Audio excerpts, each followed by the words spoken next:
டெல்லியில் இருக்கக்கூடிய Rose Avenue CBI நீதிமன்றத்தில் sir calendar case number 46/2019 sir 2019 அது கேலண்டர் கேஸாக மாறுகிறது. 20/12/2023 இந்த வழக்கினுடைய விசாரணை தினந்தோறும் நடக்கும். அதில் விர்ச்சுவலாக ஆன்லைன் விர்ச்சுவலாக திரு அன்புமணி ராமதாஸ் அப்பீராகணும் அப்படின்ட்டு ஒரு ஆர்டர் நீதிமன்றத்தால் பிறப்பிக்கப்படுகிறது. அதற்கு முந்தைய தினம்தான் என்டிஏனுடைய கூட்டணியில் பாட்டாளி மக்கள் கட்சி இணைகிறது. அதுக்கு பிறகு அந்த விசாரணை எதுவும் நடக்கலை. சார், நான் ரொம்ப வெளிப்படையாக கேட்கிறேன், என்டிஏ கூட்டணியில் இணைவதற்காக பாட்டாளி மக்கள் கட்சி மிரட்டப்பட்டதனுடைய வெளிப்பாடாகத்தான் அதில் சேர்ந்தது அப்படிங்கிறத டாக்டர் ராமதாஸ் ஒப்புக்கொண்டிருக்கிறாரா அவருடைய பேட்டியின் மூலமாக? இந்த நிகழ்ச்சியை நடத்தும் சவுண்ட் வைங்க.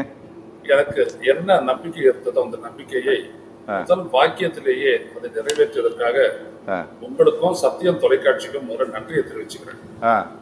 ஏன்னா தெரிஞ்ச பல விடயங்களையே மறைச்சு பேசுறதும் வர்ற விருந்தினர்கள் கிட்ட இருந்துதான் எல்லாத்தையும் பெறதுமே இப்போ விவாதமா போயிடுச்சு. சரி. ஆனா அடிப்படையான ஒரு விடயத்தை எடுத்து வச்சு இதுதான் மூலமா என்று மூலத்தை சரியாக தொட்டிருக்கிறீர்கள். இதுதான் நடக்குது ஆக்சுவலா. ஓகே. இப்ப திரு ராமதாஸ் என்ன சொல்றாரு, 2024 தேர்தல்ல பாஜகவோட பாமகவை கூட்டணி போய் சேர்றதுக்காக என்னுடைய ஒரு காலை பிடிச்சுக்கிட்டு அன்புமணி கெஞ்சினாரு, இன்னொரு காலை அவருடைய மனைவி பிடிச்சுன்னு கெஞ்சினாங்க அப்படின்னு சொல்லும் போது எனக்குடைய கேள்விட்டா ஏன் அப்படி கெஞ்சணும்? ஓகே. அப்ப அன்புமணிக்கு இருக்கக்கூடிய அடுத்த என்ன அப்படின்ற ஒரு கேள்விக்கு இதுவரைக்கும் பதிலே இல்லை.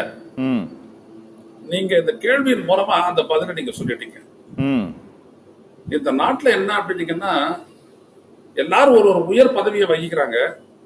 அந்த உயர் பதவி வைக்கும் போது அவங்களுடைய திருவிளையாடல்கள் எல்லாம் பின்னாடி வழக்காவது அந்த வழக்கே காரணமாகி மிரட்டப்பட்டு அதுவே அரசியல் கூட்டணியாகவும் எல்லாமே ஆகுது.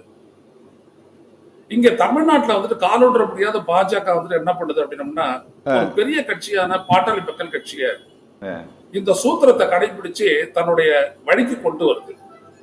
2024 மக்களவை தேர்தல்ல ஒரு சில இடங்களை ஜெயிக்கணும் அப்படின்னு நாங்க நினைச்சோம் அப்படின்னம்னா கட்டாயம் இதுல பாமக இருக்கணும் அப்படின்னு அவங்க நினைச்சாங்க. என்ன அதிமுக இல்ல அப்படி பண்ணி 18% ஓட்டு அவங்க அந்த கூட்டணி வழியா வாங்கிட்டாங்க. இதுல பாருங்க, இந்த கூட்டணி பெற்ற அந்த 18% ஓட்டுல நீங்க பாத்தீங்க அப்படின்னம்னா பலம் வாய்ந்த பாட்டாளி மக்கள் கட்சியினுடைய ஒரு 3-4% ஓட்டு, திரு ஓபிஎஸ் உடைய ஓட்டு, திரு டிடிவி தினகரனுடைய ஓட்டு, வேலூர்ல திரு சண்முகம் அவர்கள் வாங்கின ஓட்டு, அப்புறம் பாத்தீங்கன்னா அரியலூர்ல போட்டியிட்ட பாரிவேந்தர், இப்படியான செல்வாக்கு மிக்கவர்களுடைய வாக்குகள் பாத்தீங்கன்னா 3 லட்சம் 3 லட்சம் 2 லட்சம் அப்படின்னு வாங்கி அவங்க பண்ணிருக்காங்க. அவங்கள பாத்தீங்க அப்படின்னா 2 பேர் தான். நீலகிரியில 3 லட்சம் ஓட்டு திரு எல் முருகனும், 4 லட்சம் ஓட்டு இங்க கோயம்புத்தூர்ல திரு அண்ணாமலை அவர்களும் பெற்றார்கள். ஓகே. அப்போ ஆனா ஜெயிக்க முடியல, ஒரு தொகுதி ஜெயிக்க முடியல. ஆனாலும் இன்னைக்கு அவங்களுடைய அந்த நெகோசியேட்டிங் பவர் எங்க இருந்து வருதுன்னா இந்த 18% ஓட்டு தான். அப்போ இந்த இடத்துல அது என்டிஏ, அதான் NDA, national democratic alliance. Okay. இந்த என்டிஏ பலம் அப்படின்றது பாட்டாளி கட்சியை எடுத்துட்டீங்கன்னா ஒண்ணு இல்லாத போயிடுது. ஓகே. அதனாலதான் அவங்க என்ன பண்றாங்க அப்படின்னா ஒரு அழுத்தத்தை கொடுக்கும் போது பாட்டாளி மக்கள் கட்சி இல்லாத ஒரு கூட்டணி அமைக்க முடியாத போனதுக்கு ராமதாஸ் ஐயா எடுத்த அந்த முடிவு முக்கிய காரணமா போகுது.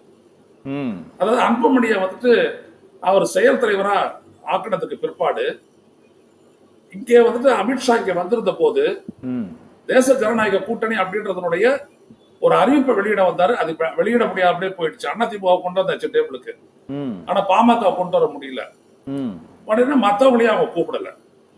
திரு டிடிவி தினகரனையோ திரு ஓ பன்னீர்செல்வத்தையோ யாரையுமே கூப்பிடாது, அப்படியே விட்டுட்டு அதிமுகவோட முடிச்சுட்டு அவங்க போயிட்டாங்க. ஆனா அவங்களுக்கு ஒரு மெகா கூட்டணி தேவை அப்படின்னு வரும்போது அவருக்கு 2 பேரும் தேவைப்படுறாங்க எடப்பாடிக்கு. ஒண்ணு விஜய், இன்னொன்னு பாமக.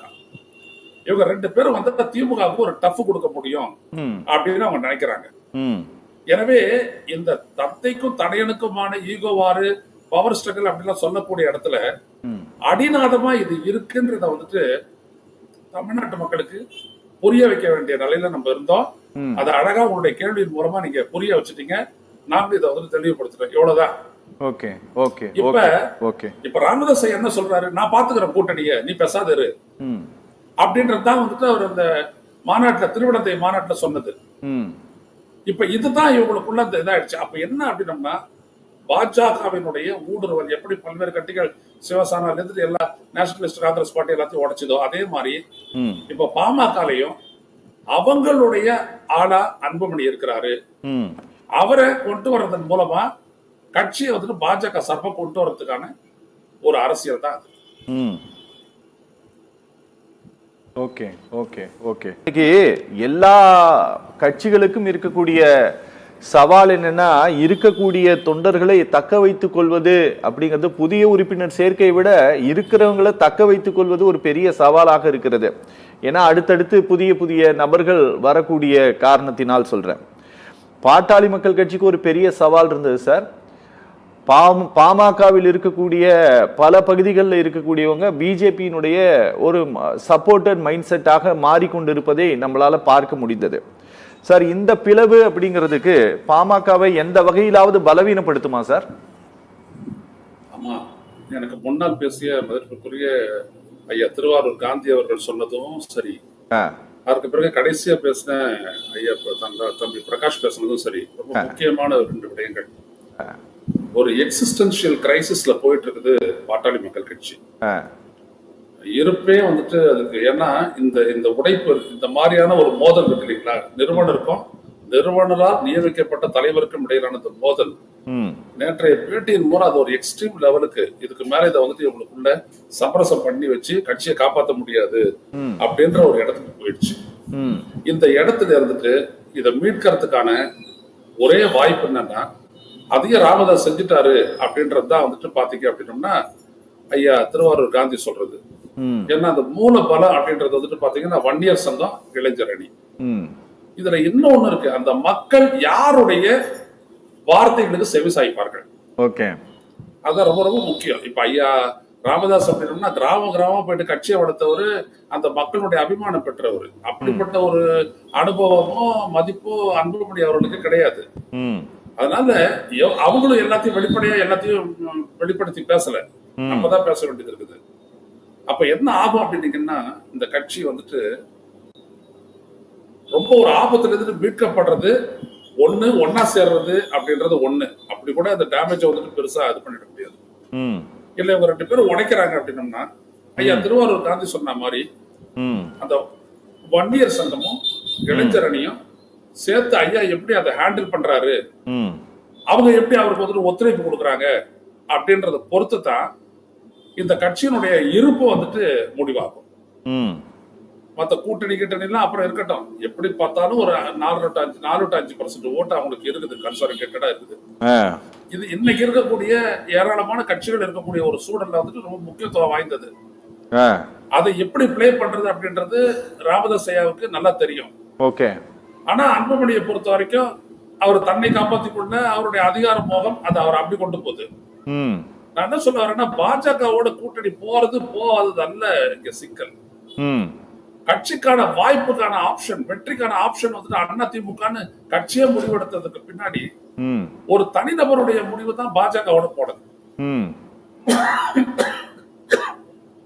அதான் 2024 நடந்துச்சு. அப்ப அந்த இடம்தான் இன்னைக்கு வந்திருக்கக்கூடிய இந்த சிக்கலுக்கு வந்துட்டு ஒரு மூல காரணம். ஒரு இடமும் இல்லையே, 3.5% வாக்கு குறைஞ்சு போச்சு. ஓகே. அப்ப என்ன ஃபியூச்சரு?